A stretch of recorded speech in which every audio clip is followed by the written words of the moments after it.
Welcome to the fastest daf in town. Today on Masechtas Yevamot daf Kuf Yud Tes.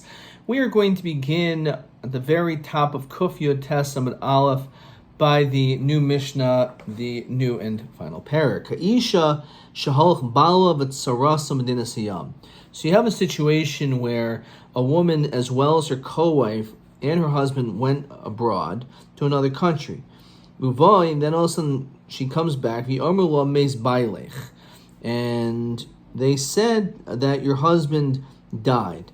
So the din is, lo tenase v'lo tisyabim, she cannot get married, and she cannot do yibum ad sheteda shema mu'uberas. We have to wait to see if she is pregnant, hitzarasa. So says Rashi, hoyel uvlo banim yatzabala. So originally, when they left, they went and they had no children, which would mean that if your husband had died, you would say that she has to do yibum. However, the Mishnah said that you don't do yibum, and this Rashi says that shema yelda tsarasa. Maybe the co-wife actually did give birth, and therefore, just as long as he has a single wife with a child, then there's no din yibum anymore. So it's possible that was the case. Why don't we allow her to get married? Tachloitz, let her just do chalitza in the situation of doubt, in case maybe the tsar didn't have a kid.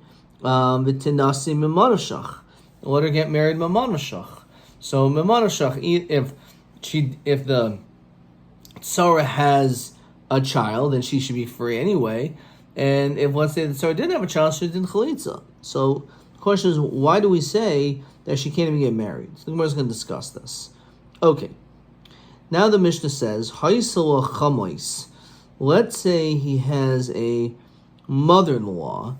So Einu chaysheches yatzisa malea chaysheches. That if you have a mother-in-law, and she had no other children, and that mother-in-law went to Medinas Hayam.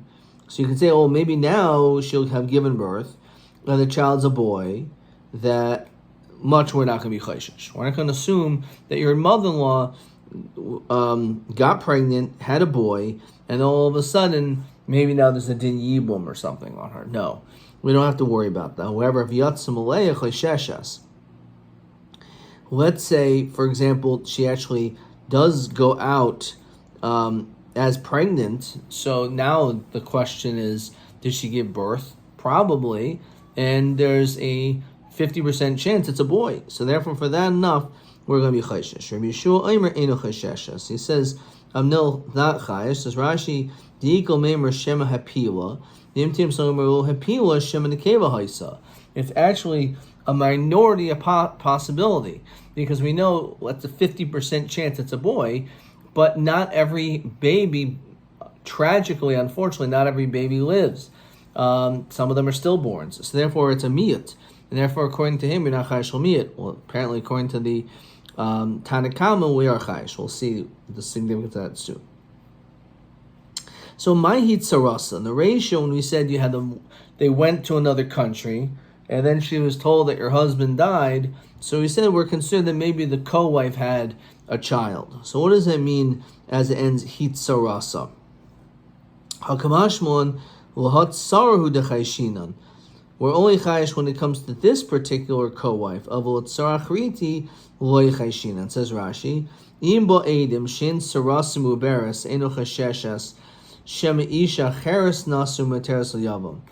so let's say you have witnesses that say, no, I know for sure this co-wife is not pregnant. But maybe there's another problem. Maybe her husband married a third woman in Medinas Hayam and had a baby. So that much we're not chayish either. So lo tenasi v'lo tesavim. So bishlam yevamot. I understand the problem of not wanting to do yibum in this case. The dilma ma'abra. If the tzara actually is pregnant and had a child, then ukapag beishas ach deraisa. That would be eishas ach shol b'makam mitzvah. So we certainly don't want her to do yibum. El lo tenase amai. Why don't we allow her to marry someone else? Why don't we go after the majority women, get pregnant and give birth. So why would we, on all of a sudden now, say that she can't even get remarried? Let her get remarried, as Rashi said before, Mamadavshach. So lame, in other words, so there's a strong chance that was the case, that the Tsar had a baby. And therefore, we should just assume that she should be free then. So, Lema Rameir he the Chaysh Miyut. It must be our Mishnah is like Rameir who's Chaysh for the Miyut. How do we find that he's Chaysh Miyut? We'll see this many times. So, in this, Rashi quotes Gemara in Chulin. Gabi Kutim. She goes al Kol Kutim Mishum Oisim Shematzu Demus Yoina Bahar Grizim. Vishtachvallah. So he says that when it comes to Avodah Zarah, because there was a small amount of people who are the Kutim that worshipped a particular dove as an idol worship, as Avodah Zarah, so therefore he calls Kutim problematic straight across the board. So maybe that's the reason. Maybe the reason why she cannot get remarried is because there is a possibility that this co-wife didn't have a child. So again, Rab Meir he the Chayshim Yutin. Now, feel him Rabban. Kiyaz Rabban Basa Ruba. When do we go after the majority? Ruba the Isa Kamon. The majority is in front of us. A story of 9 stores. Rashi quotes the Gemara that says, "Uvenimsa halach acharoiv." Let's say you find meat, and we don't know if it comes from the 9 kosher stores or the 1 unkosher store. So we go after the majority. Given the chandiyais lifanenu hain, since they're in front of us, vanu royim sharuba and moichois basar shchuta, and most of them sell basar shchuta. So that's when the rabban go basar roiv, or the Sanhedrin yud beis mizak and yud alf mechayavin. If you have a court of 23 and 12 say innocent and 11 say guilty, the Kaimalan the Zakai, the Hoyel Varoy Mazakan, the Kaman Ninhu. So in that situation, certainly we go Basarov. Baruba the Lace Kaman, Loy Azraban and Basaruba. If it's a Roiv that's not in front of us, like in this situation by this woman, so in this case, even the Rabban would agree. I Bahar Katanu Katana, Deruba the Lace Kaman, he was Rabban and Basaruba. We know that they go basar roiv when it comes to a minor boy or girl. How do we see this? The sanya. Katanu katana lecholzan lo miyabmin. Dear Rameir. Rameir says we do not want you to do chalitz or yibum when you are a katan or katana. The boy could be a sris. The girl could be an ionis, meaning that they're not capable of having children. So therefore, we don't want them to do chalitz or yibum until that matter has been rectified, even though it's a minority opinion. So Amalo Rameir Yafa Marta. I understand Shin Chayolzin that you don't do chalitza ish ksiba parsha. Umakishan umakshinan ishul ish. So when it comes to chalitza, you actually need to be an ish. Elwa matam in miyamin. So Amar lehem katan shem yamatzi sris katan shem timatzi islandness. As we said, it could be that if you would do yibum in these cases, these are people that are maybe not capable of having a kid. The nimsu poigim be'ereva, and therefore it's better to wait until the matter has been clarified. Once we know that in fact this person can have a child. Rabbanan savri zil basaruba de katanim. We go after the majority of little kids. Rav katanim lav srisninhu. Zil basarav katanais. Rav katanas lav ilisninhu. So we see that when it comes to this situation, the Rabbanan disagree, even when it comes to a Ruba, the Leisa Kaman. So how could you tell me that we make a distinction between a majority, the Isa Kaman, and a Ruba, the Leisa Kaman? So Gemara says, you're right. El Machforta Masnisen Rameir. It must be our Mishnah like Rameir. Since the Mishnah says, Lo Tenase, not to get married, since we're chayish of the miyat that she, the tsar, didn't have a child. So b'may kimta krameir. So in a seifa, then there's a problem with the seifa. Why? It says as follows: you have a mother-in-law, so we're not chayish that she may have had a child. The question is, why not? Amai holchach rav nashim misabras v'yoldos. Why do we say that she may have had a child? So miut mapilois, because there's a minority of miscarriages. The chol hayaldois, anyone who gives birth, mechs zachar, mechs nekevus. Somach miuta de mapilois. So we put small percentage of the miscarriages, mechs nekevus, together with the 50% birth rate of girls. Behavli zachar miuta. And all of a sudden, Zachar become the minority. Correct? The Gemara, V'leichush. Why aren't we chayish like the Shita Rab Meir? Dilma kivan dis chazkel shuk chayish. Maybe since she's mutter to marry anyone she wants, loy chayish. Reisha di chazik yibum tisyabim. So the ratio where there's a chazaka of yibum because she does not have kids. What to do yibum? So Rav Nachman, Rabbi Borabu, Reisha, the Isser.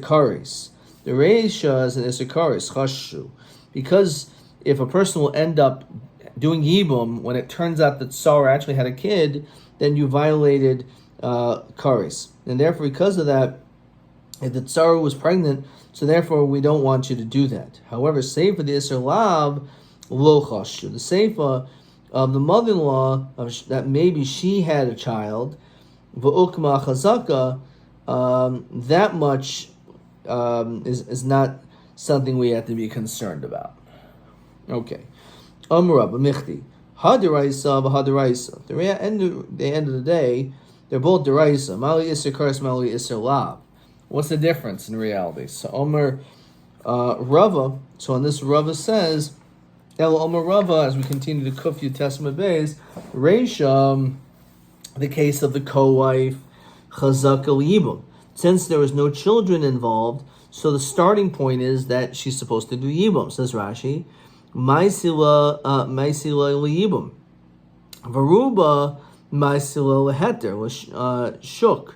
The rov nashim is sabas v'yaldos. So the starting point is that you're supposed to do yibum, but since the majority of women are going to be pregnant and have a kid, so therefore there is a strong chance that the Sarah, in fact, will free you from Yibum. So we have a chazaka to do Yibum, and you have a rov that should allow her to not have to do Yibum. The chazaka lo adef ki ruba, and a chazaka of no kids is not as strong as the rov. The aisi miyuta de mapilos, but the minority of miscarriages come along, samach chazaka, and it can strengthen the chazaka of havule palga. And therefore, lo tinase, that's why we don't want her to get remarried, because it's 50-50, it's enough of a possibility that Sarah's pregnant and has a kid. However, l'tisyabim, we still don't want you to do yibum because of the potential that, in fact, that it did not happen, because of the chazaka would stand. So there is a chazaka that you do have yibum, because you don't have any children, but we don't want you to do yibum anyway, because there is the rov against you. Seifa, on the other hand, when it comes to the case of the mother-in-law, that we're not chayshesh, chazaka l'shuk. The chazaka is that she can go and marry whoever she wants. Veruba l'shuk, and there's a rov also that she should go to the shuk. V'abli zachar miyuta demiyuta, umiyuta demiyuta u'eichayesh rameir. So in this case, it's a minority of a minority, and therefore, because of that, even rameir will not be chayesh. Question 13. Ha'isha shehalach bala medina siyam. So you have a woman that she went abroad, v'haistala shem chamois, and she had a mother-in-law as well. V'amru la meis balich, and was told that her husband died. Madina rameir u'rabanan u'ma'atam. So, l'kul yalma muteres l'nase. We're not chayish that the mother-in-law maybe have gotten pregnant and had a kid, and therefore, because of that, maybe you have to do yibum now to this brother. There's another brother in the picture. You don't have to worry about that. You don't have to be afraid that there's a boy. It's a minority, because even if the mother-in-law did get pregnant, there's a chance that she may miscarriage, or a 50% chance that it may be a girl. And therefore, we're not chayish to the extent that we won't allow this woman to get remarried. Here,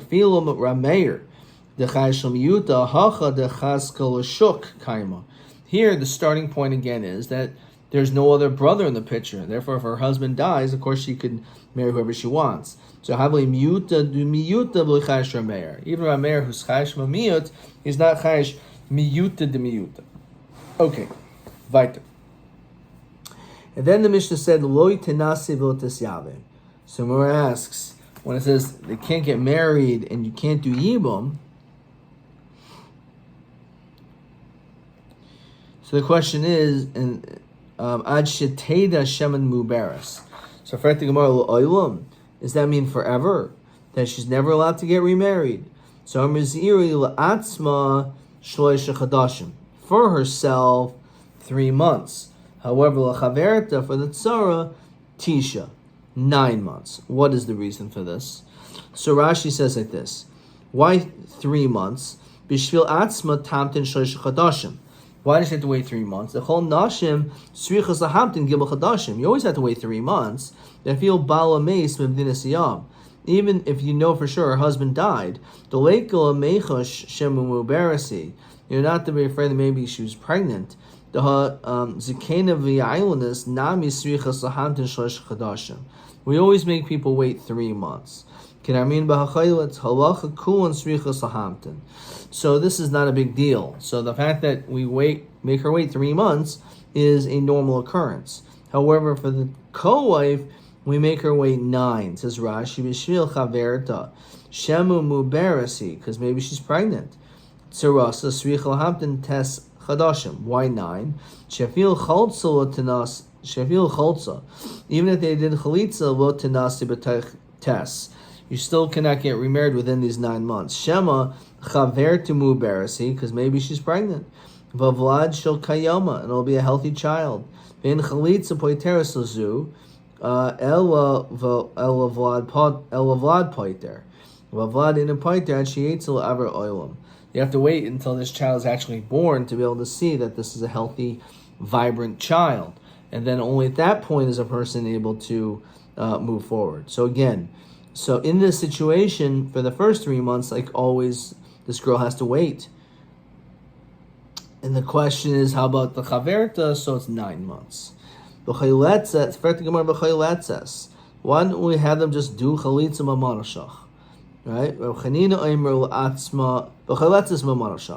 And that's what happens. We actually will have her do chalitza mamarashach. Actually, for yourself, it's 3 months, but for the co-wife, it's forever. Why don't we just have her do chalitza? Why is she stuck forever? So, Gemara gives a couple answers. Abaya bar Avin, Rav Chanina bar Avin, Amitavayu, Gzera, Shemi Hevlad ben Kayama. It may be a healthy child. The Nimsa Atam Atzricha Karis Kahuna. And now you need to announce that it was an invalid chalitza. She, in fact, is pregnant. And therefore, because of that, the problem is that we know once a woman has done chalitza, she's going to be usher to kahuna. But the reality is we have to announce that this was not a proper chalitza, because in fact it turned out at the end that she had a child. So for the Gemara, why don't we just announce it? So what's the problem? If the whole issue is because we're scared that we may need to announce, so just announce that this was not a good chalitza, and then she'll be able to marry a Kohen. The Gemara says, "Dil me'ika dehavi b'chalitza li havi b'hachrasa." The Amri kashor chalutza derab. The problem is people may only be around for the chalitza part. They're not going to be around to know that it was announced an invalid chalitza afterwards, and therefore people are going to think it was a good chalitza, but nonetheless a girl is still allowed to marry a Kohen. Tanat. Nitinli bain b'medina sayam. If let's say the case where a person says, I have a child in the Siyam. Miyamra meis b'ni, but my child died. So she's establishing right now that I have a child, which will therefore make her pata from Yibum. And then she says, actually, meis b'ni v'achachach baili. First my child died and then my husband, so nemenes. In that case, she's believed, then she can do Yibum, because of the din of Pesha Aser. The fact is, she herself said that she has a child. And therefore, now that she said that the child died before the husband, so she's believed in this situation to be able to do yibum.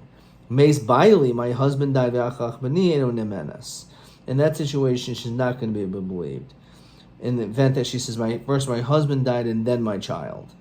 And because that would pater her from yibum. Maybe she's only saying because she doesn't like her brother-in-law.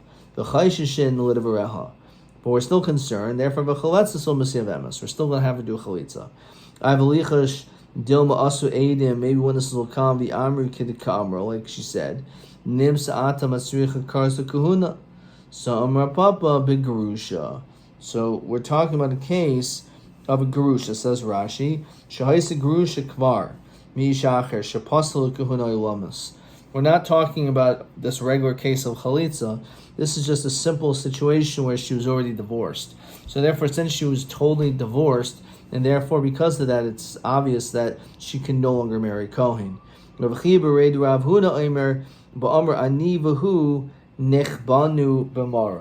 where she said that I and he were locked in a cave, says Rashi.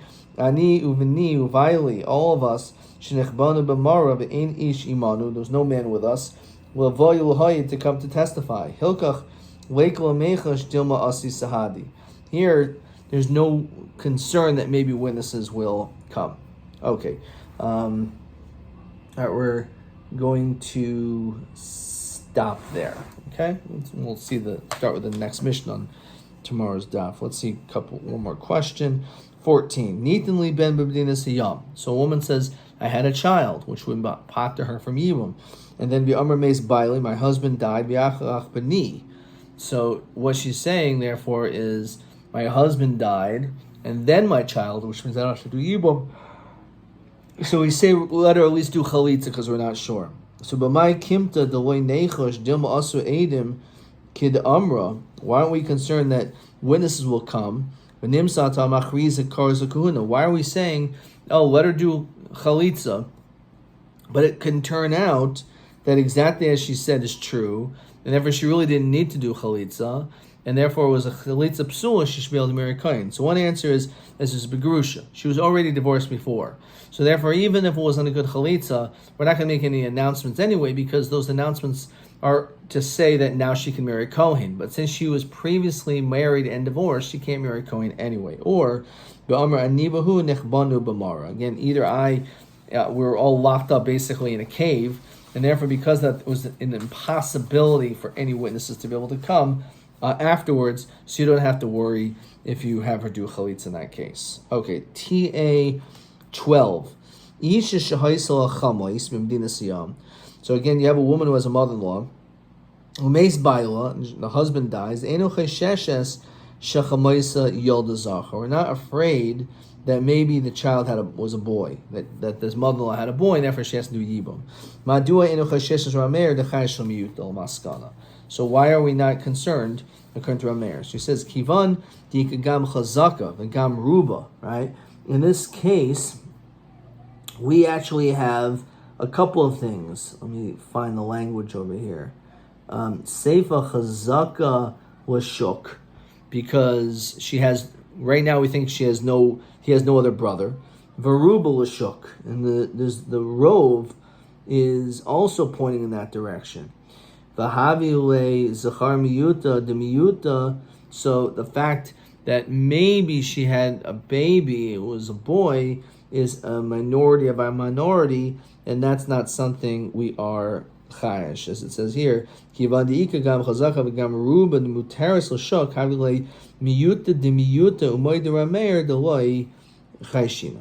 that was TA 12.